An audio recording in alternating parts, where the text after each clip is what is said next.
माधुरी गांव में सोया चाप बेचती थी। वो सुबह जल्दी उठकर सोया चाप तैयार करती और निकल पड़ती। सोया चाप ले लो, बढ़िया स्वादिष्ट प्रोटीन से भरी चटपटी सोया चाप। अजी सुनिए, आज मेरा खाना बनाने का मन नहीं है। सोया चाप वाली माधुरी आई हुई है, उसी से चाप खरीद लीजिए और खेत पर ले जाइए। तुम्हारा कभी खाना बनाने का मन होता है? इससे अच्छा तो मैं सोया चाप वाली माधुरी से ही शादी कर लेता। अब जाओ चाप ले आओ। सुनो माधुरी बहन, 20 रुपए की चाप दे दो। बहन जी, 20 रुपए की चाप से आपका और आपके पति का पेट कैसे भरेगा? दोनों कितने दुबले पतले होते जा रहे हो। अरे कम से कम 50 की चाप तो खरीदो, ये प्रोटीन से भरपूर होती है। प्रोटीन नहीं होता, प्रोटीन होता है। हाँ हाँ, मैं भी वही कह रही हूँ। माधुरी अपने मधुर स्वभाव और मीठी बोली से लोगों के दिल जीत लेती थी। अरे ओ काकी, अब तुम्हारी तबीयत ठीक है या नहीं? हाँ हाँ बिटिया, रामपुर से दवा लेकर आई हूँ, अब थोड़ा सा आराम है। सोया चाप खाओ काकी, प्रोटीन से भरपूर होती है, ताकत देती है। ठीक है बेटी, अब 20 की दे दो। अरे ओ शकरपुर वाली मौसी, तुम्हारी लड़की को क्या हुआ? वो पेट से थी ना?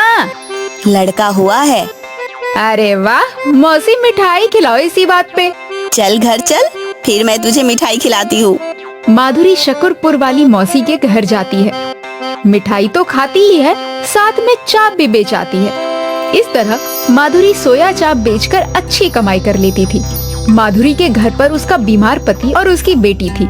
आ गई माँ, पिताजी को आज फिर बहुत खांसी आ रही है। अरे उन्हें तो खांसी आती ही रहती है। मेरे फूटे भाग्य थे, तेरे पिताजी से मेरी शादी हुई। शादी के बाद पता चला कि इन्हें इतनी सारी बीमारियां हैं। अगर शादी से पहले ही बता देते तो मैं इनसे शादी ही ना करती। माँ, मेरे लिए 500 दे दो, मैं नया सूट सलवार खरीद लाऊंगी। अभी पिछले हफ्ते ही तो तूने नया सूट खरीदा था, अब फिर से एक नया सूट। मैं ये पैसे तेरी शादी के लिए बचा कर रख रही हूँ, और तू है कि दिन पर दिन सूट मांगे जा रही है। सारे पैसे कपड़े में ही उड़ा देगी तो मैं लड़के वाले को दहेज में क्या दूंगी? मुझे परवाह नहीं है दहेज वहेज की, सूट के पैसे दे दो वरना घर छोड़कर चली जाऊंगी। मजबूरी में माधुरी को अपनी बेटी को पैसे देने ही पड़े। काश किसी तरह मैं जल्दी से अमीर हो पाती। गांव में ढाकन नाम का एक सपेरा रहता था। एक दिन जब माधुरी सोया चाप बेचते हुए ढाकन के घर के पास से गुजर रही थी तो उसने देखा कि ढाकन एक सांप के आगे बीन बजा रहा है और सांप सोने के मोती उगल रहा है। माधुरी ने सोचा कि अगर वो सांप उसे मिल जाए तो वो एक झटके में अमीर हो जाएगी। माधुरी ढाकन के घर के अंदर गई। और ढाकन भैया, क्या हाल चाल है? पत्नी बच्चे सब सही से तो है ना? हाँ माधुरी बहन, सब अच्छे हैं। तुम्हें ये सांप कहाँ से मिला जो सोने की मोती दे रहा है? अरे माधुरी बहन, क्या हुआ? अभी कुछ महीनों पहले की बात है, लॉकडाउन लगा हुआ था। मैं शहर जाकर सांप का खेल नहीं दिखा पा रहा था क्योंकि लोग घर से बाहर ही नहीं निकल रहे थे। एक दिन ऐसा भी आया कि मेरे परिवार को भूख से मरने की नौबत आ गई। मैं एक पेड़ के नीचे बैठकर रोने लगा। वहाँ मुझे एक सांप पड़ा हुआ दिखा। सांप घायल था, शायद उसके ऊपर से कोई वाहन गुजर गया था। मैंने सांप की मरहम पट्टी की और उसे दूध पिलाया। बाद में पता चला कि ये कोई साधारण सांप नहीं है। इसके आगे बीन बजाओ तो ये सोने के मोती देता है। सब भगवान की कृपा है। अगर ये सांप उस दिन ना मिलता तो पता नहीं मेरा और मेरे परिवार का क्या होता। माधुरी वो सांप हासिल करने की तरकीबें सोचने लगी। वो सांपों का व्यापार करने वाले एक आदमी के पास गई। उसने ढाकन के सांप जैसा एक साधारण सांप खरीद लिया।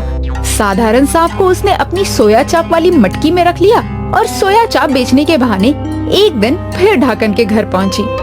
ढाकन भैया, आज मैंने बहुत विशेष सोया चाप बनाया है। गांव में सभी लोगों ने इसका स्वाद चखा है। थोड़ी सी बची है, आप भी ले लो। अच्छा, विशेष चाप बनाइए तो मैं भी जरूर खाऊंगा। जरा मैं अंदर से बर्तन ले आऊं। ढाकन जब अंदर बर्तन लेने चला गया, उतनी ही देर में माधुरी ने सोने के मोती देने वाले सांप को अपनी मटकी में रख लिया और उसकी जगह साधारण सांप ढाकन के घर छोड़ दिया। लो माधुरी, चाप को इस थाली में रख दो। अरे माधुरी बहन, पैसे तो लेती जाओ। पैसे की क्या बात है ढाकन भैया, वो तो मैं कभी भी ले लूंगी। माधुरी को सोने की मोती पाने की जल्दी थी। वो जल्दी से अपने घर पहुंची। उसने मटकी से सांप बाहर निकाला और सांप के सामने बीन बजाना शुरू कर दिया। हे सांप देवता, अब जल्दी से सोने की मोती दे दो। सांप ने अपने मुंह से मोती की जगह एक तेज फुंकार मारकर ढेर सारी आग निकली। अरे रे, मर गई रे! अरे जला डाला मुझे इस सांप ने, बचाओ कोई। मैं जरूरतमंदों की मदद करता हूँ, लेकिन तुमने लालच में मेरा इस्तेमाल करना चाहा, इसीलिए मैंने तुम्हारा चेहरा जला दिया। सांप देवता, कृपया मेरा चेहरा ठीक कर दो। मैं तुम्हारे हाथ जोड़ती हूँ, पैर पड़ती हूँ। मैं इस तरह जले हुए चेहरे के साथ नहीं जी पाऊंगी। मैं अब जिंदगी में कभी लालच और चोरी नहीं करूंगी। ठीक है, पहले मुझे ढाकन के घर छोड़ कर आओ। माधुरी ढाकन का सांप वापस दे आती है। तब जाकर सांप उसका चेहरा ठीक कर देता है। महाराष्ट्र के विदर्भ जिले में कृष्णा नाम का किसान था जो धान की खेती करता था। विदर्भ हमेशा से ही अकाल ग्रस्त रहता आया है और इस साल भी बारिश का नामो निशान नहीं था। ऐसे ही चलता रहेगा तो हमारे जैसे गरीब किसानों के पास आत्महत्या करने के सिवाय और कोई रास्ता नहीं बचेगा। अरे धनी, ऐसी बातें अपने मुंह से मत निकाला करो। हे भगवान। उमा, तू ही बता, मैं करूं तो क्या करूं? पूरी मेहनत से खेत में काम करता हूं और फिर भी अकाल के कारण अनाज नहीं हो पाता। मेरा तो जीना ही बेकार है। अपने परिवार का पेट तक नहीं भर सकता हूं मैं। मेरा तो मर जाना ही अच्छा है। धनी, ऐसी बेफजूल की सोच अपने दिमाग में मत लाओ। कुछ ना कुछ रास्ता जरूर होगा। अब क्या हम लोगों के घर जाकर काम करें? बाबा, मेरे पास एक रास्ता है। कैसा रास्ता? माँ, तुम्हारे पापड़ गांव में सबको पसंद आते हैं, है ना? हाँ, तो क्यों ना हम दोनों मिलकर पापड़ बनाएं और बेचें? इससे हमें कुछ पैसे भी जरूर मिल जाएंगे और बाबा की मदद भी हो जाएगी। ये मुझे पहले क्यों नहीं सूझा? इसका मतलब तू पापड़ बनाकर बेचेगी? किसी के घर में जाकर काम करने से तो अच्छा ही है ना? कृष्णा उमा की बात मान गया। अगले दिन से उमा और कमला ने घर में पापड़ बनाना शुरू कर दिया। सारे पापड़ बनाकर उन्होंने कृष्णा को दिया। जाकर इसे बाजार में बेच दो। कृष्णा उन पापड़ों की टोकरी लेकर बाजार गया। वहाँ वो पापड़ बेचने लगा। कुछ औरतों ने कृष्णा के पापड़ खरीदे। अब ये बाकी के पापड़ कल बेचूंगा। वो जब घर लौटा तो खुश था। लगभग सारे पापड़ बिक गए। भगवान की कृपा है। बाकी जो बचे हैं वो मैं कल बेच दूंगा। अगले दिन जब कृष्णा पापड़ लेकर बाजार गया तो उसके आते ही भीड़ लग गई। भाई, आपके पापड़ तो कमाल हैं। कल मैं थोड़े लेकर गई थी, सभी ने चाव से खाए। आज मुझे ज्यादा चाहिए। और देखते ही देखते कृष्णा के सारे पापड़ बिक गए। उसने घर पहुंचकर अपनी पत्नी को ये सब बताया। तेरे पापड़ ने तो धूम मचा दी है। ऐसा ही चलता रहा तो कमला जल्दी स्कूल जा पाएगी। उमा ने भगवान को धन्यवाद किया। और हाँ, आज से ज्यादा पापड़ बनाना। कुछ ग्राहकों को खाली हाथ वापस जाना पड़ा था। अब से माँ बेटी दिन भर पापड़ बनाया करती थी। जैसे ही ये पापड़ लेकर कृष्णा बाजार जाता, झटपट सारे पापड़ बिक जाते। एक दिन कृष्णा के ये पापड़ एक सेठ ने खरीदे। अगले दिन वो सेठ कृष्णा को ढूंढते ढूंढते उसके घर पहुंच गया। भाई, कल मैंने तुमसे पापड़ खरीदे थे। वाह, क्या स्वाद था उनका। धन्यवाद सेठ जी। मेरी कई दुकानें हैं शहर में। क्या तुम मुझे पापड़ सप्लाई कर सकते हो? पर सेठ जी, अभी तो हमारा व्यापार बहुत छोटा है। मेरी पत्नी और बेटी ही पापड़ बनाती हैं। तो क्या हुआ, ये पैसे रखो और कुछ औरतों को भी काम पर रख लो।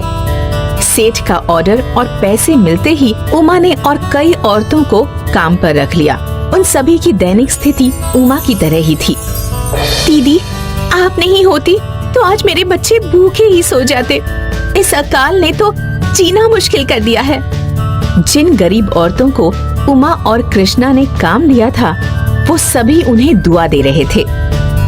कृष्णा और उमा ने कई गरीब औरतों और किसानों को काम दिया, जिससे उनके परिवार का गुजारा होने लगा।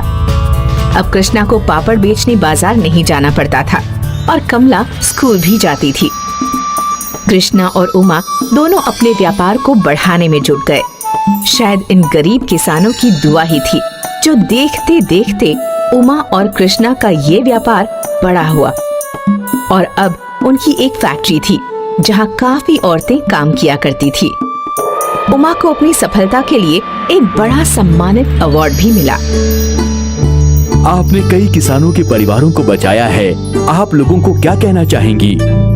मुश्किल हालात जिंदगी में आते रहते हैं। मुश्किलों का सामना करना ही जिंदगी है। तो आपने देखा, उमा जी का कहना है कि उनकी इस सफलता का राज है मुश्किल हालातों का डटकर सामना करना। अगर उस दिन कृष्णा और उमा अपनी परेशानी के सामने हार मान लेते तो आज वो किसी और की मदद ना कर पाते। ये कहानी हमें सिखाती है कि चाहे जो भी हो, हमें हमेशा लड़ते रहना चाहिए।